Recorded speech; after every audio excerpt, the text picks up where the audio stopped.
the interview. Hi Lloyd, Hi congratulations. everyone. Thank you po.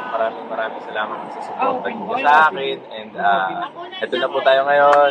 Noong nakaraan po nag-promise ako sa inyo na gagawin ko yung lahat. Bibigay ko yung best ko at mag-focus ako sa performance ko para makuha natin yung crown. And here we are now. Tayo na po yung nakapag-uli ng Corona, so I'm glad. At alam niyo naman po, parte po kayo ng mga nagawa kong movements at yun po, kayo po ang dahilan. Okay, sige, bago tayo pupunta sa competition, kararating mo lang, di ba? Wala ka bang Opo, wala kapaguran or what? Anong ginawa mo pagkarating mo? Ano ka ba? From the airport sa kanong punta? Anong From the ginawa mo? airport po, bali sinundo po ako ni Sir Jude, sa director po namin sa Miss Earth Pilipinas. And after po nun, pumunta po kami ng condo. Dito lang po, malapit lang po yan dito sa MOF Coffee. Nagpahinga lang po ako sandali at pagising ko, dumiretso na po ako dito sa party namin. Okay, during yung announcement ng winners, ano yung tumatakbo sa utak mo nung i-announce na ikaw yung winner? Kasi para sa akin mga kasi ang dami po namin naglaban. Lima po kami naglaban, pero lahat po talaga sila palaban. So ang iniisip ko po noon, masaya na ako na nakapasok ako doon sa top 3, sa finalist na tatlo. And ang iniisip ko na lang po, kung ibibigay po talaga sa akin ni Lord, tatanggapin ko po siya ng buo. And masaya po ako na natupad po yung pangarap ko kasi tagal ko na po pinapangarap ng mga pang-propose sa ganitong estado. Yun po yung mga tumatakbo sa isip ko that time. At yun, kung kanino ko po dinedicate yung laban ko, yun po yung mga pumasok sa isip ko, sa family ko at saka sa mga taong naniniwala sa akin. Right. And I heard that you were alone in Bali, di ba? So meron kang pressure, meron kang kinakabahan. So how did you manage? I mean, alone ka, wala kang katulong or wala ka man lang kasama. So how did you overcome yung mga ganung bagay? Siguro yun lang din po siguro yung isa sa mga maipagmamalaki ko pagdating sa characteristic ko. Kaya ko po maging independent.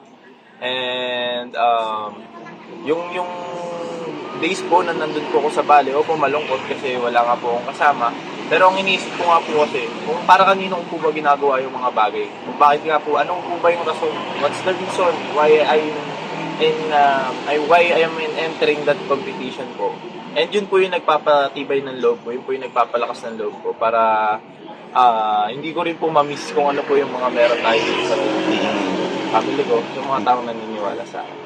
During the course ng competition, sino sa tingin mo yung pinakamahigpit mong naging kalaban? Ang pinakamahigpit ko pong naging kalaban, I mean lahat po sila magagaling. Pero yung mga nakita ko po talaga, before pa po ako mag-compete, nandito pa lang po ako sa Philippines, si Indonesia po. Kasi unang-una, showcase din po overall, maganda po yung kung anong meron siya.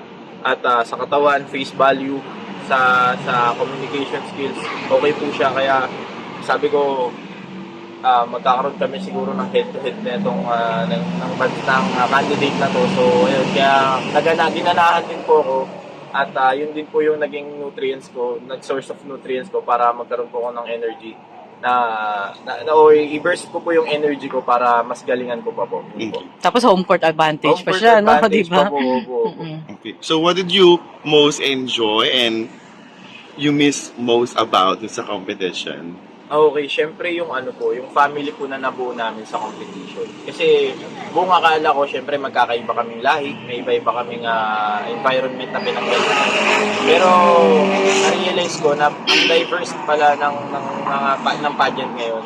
Very inclusive na yung pageant ngayon. Wala na tayong kinikilingan, mapaibang lahi man o kung saan ka manggaling bansa. Yun po parang yun yung parang isa sa mga mamimiss ko doon, yung pagsasama-sama po namin. Kasi sila po talaga ina-accept po nila ako at sila rin naman ina-accept ko rin po. Vice versa po, kaya doon po kami nagkaroon ng isang magandang connections. And po. Okay. Sino sa mga misters yung nakausap mo nung kapanalo mo? What did they say about you? Talaga, si RJ po talaga, as in tumatawag po siya sa akin. Syempre si RJ po yung isa sa mga talagang, kung may makakapag-advise man po sa akin si RJ po na, I mean lahat naman po pwede. Pero siya po kasi, Kakagaling lang din po niya sa competition last 2023. And kakapanalo niya lang din po international title si RJ. So alam niyo yun, marami po akong mapupulot sa kanya ng mga hindi lang po words of wisdom, pati po sa mga experiences niya. Makakatulong po sa akin para mas ma-execute ko po kung ano po yung A-game ko pagdating po sa mga ganong uri ng competition. And yun, si RJ po, tumatawag po siya, nag-update po siya sa akin, tinatanong niya po kung okay naman po yung performance ko, ganun po. Ayun po. Okay. Lloyd, what's your secret of winning the title? Sorry po. What's your secret of winning the title? Siguro yung pagiging genuine ko po, pagiging authentic ko. Kasi ang hirap kasing ipanalo ng isang title kung alam mo yun, nandun yung legal mo sa corona. I mean, ako personally gusto ko lang ilabas sa ganitong industry kung ano yung meron ako, kung sino ba, kung ano yung tunay na kulay ko. At yun yung ayun yung nagpadali sa akin para, I mean, hindi siya madali pero isa yun sa mga para makarating ako sa ganong uri ng kalagayan, na manalo po tayo, mag-title po tayo. Yun, pinakita ko lang po yung kung ano po yung meron po ako. Yun po. Ano sa tingin mo yung naging improvement sa sarili mo all throughout the competition? Madami po actually, madami. Since this is an international competition, the pressure is on.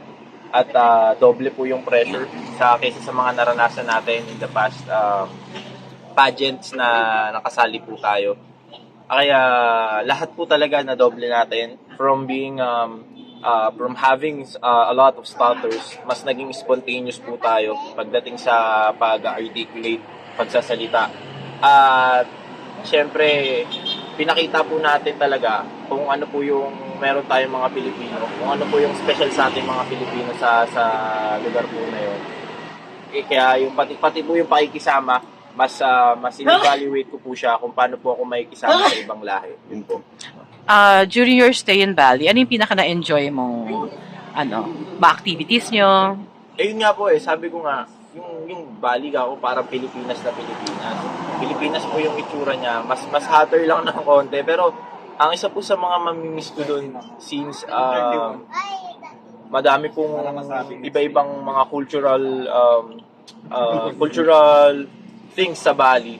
Yun po yung mga mamimiss ko, yung mga interaction po namin. Kasi yung Bali po, iba po siya sa iba pang mga lugar sa Indonesia, which is yung Bali, more on Hinduism po, yung influence po dun sa lugar na yun. So yun po, very diverse po yung lugar na yun. Tinur ba kayo?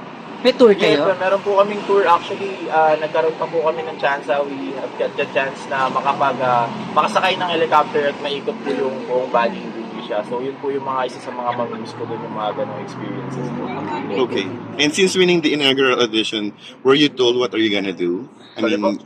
since, di ba inaugural winner ka? Yes po. So, nasabi na ba sa'yo kung ano yung gagawin mo? Nagkaroon po kami ng meeting last night bago po ako lumipad ng madaling araw kanina. Nagkaroon po kami ng meeting at napag-usapan po namin na once na magkakaroon po ng event yung mismong organization or may invite po yung organization, lalong-lalo na kung dito po around sa Southeast Asia, is isa po tayo sa mga may imbita. Okay. And alam niyo po yun, that's a great way for me to promote din po yung, hindi lang po yung advocacy po, pati po yung bansa po natin, Right. yung Pilipinas. Yun po. Okay. So what's the next plan after this? My next plan after this po, una babalik po muna ako sa lugar po, na kung saan po ako nagmula. Yung lugar po na pinanghugutan ko ng inspirator, which is Lawag City sa Ilocos Norte. And yung mga movements ko po doon, ipagpapatuloy ko po yung mga lagi ko po sinasabi sa mga tao kung ano po yung mga naging movements ko sa Ilocos. Babalikan ko po sila since ato na po tayo ngayon, nanalo po tayo po yung nag-title. Pati po yung mga kapatid po natin sa kulungan, gusto ko po uli sila mabisita. Tsaka yung mga kabataan po na nagsabi po na ako po yung naging inspirasyon po nila. Kaya kung nasaan po sila ngayon, gusto ko po sila uling makita. At yun po siguro yung mga movements po na gagawin ko after winning the crown. Yun po. Okay. Message mo for all your supporters, family, And, Ayan, maraming salamat po sa mga supporters, sa family ko po, at sa mga fans po na talagang sumubaybay po sa akin simula pa po nung unang araw. Tulad po na sinasabi ko palagi, kayo po yung naging inspirasyon ko, kayo po yung naging dahilan kung bakit po ako nasa ganitong kalagayan. At gusto ko po kayong pasalamatan. Gusto ko po, kaya sabi ko po, gusto kong bigyan ng hustisya lahat ng efforts po ninyo, yung suporta po ninyo sa akin sa pamamagitan po ng pagpanalo po ng round. And yun po yung naging promise ko sa inyo, yung gagawin ko po lahat. And I don't have any regrets with what I showed sa naging laban po natin. At kayo po yung naging inspirasyon ko. Kaya mas pinag-igihan ko pa po mabuti. Yun po. And of course, the persons behind your journey. Yeah, syempre. First of all, City Government of Lawag. Mayor Michael Marcos yun, the Tourism Office. Syempre, yung kapatiran ko po sa Mr. Lawag, kung saan po ako nagsimula, kila Sir Handy, kila Sir Vijor.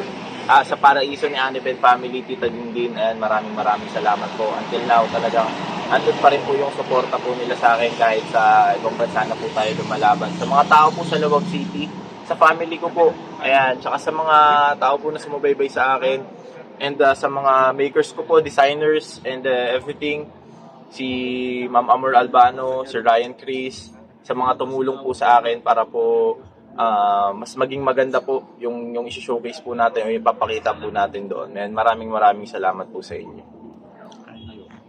Thank you so much, Lloyd. And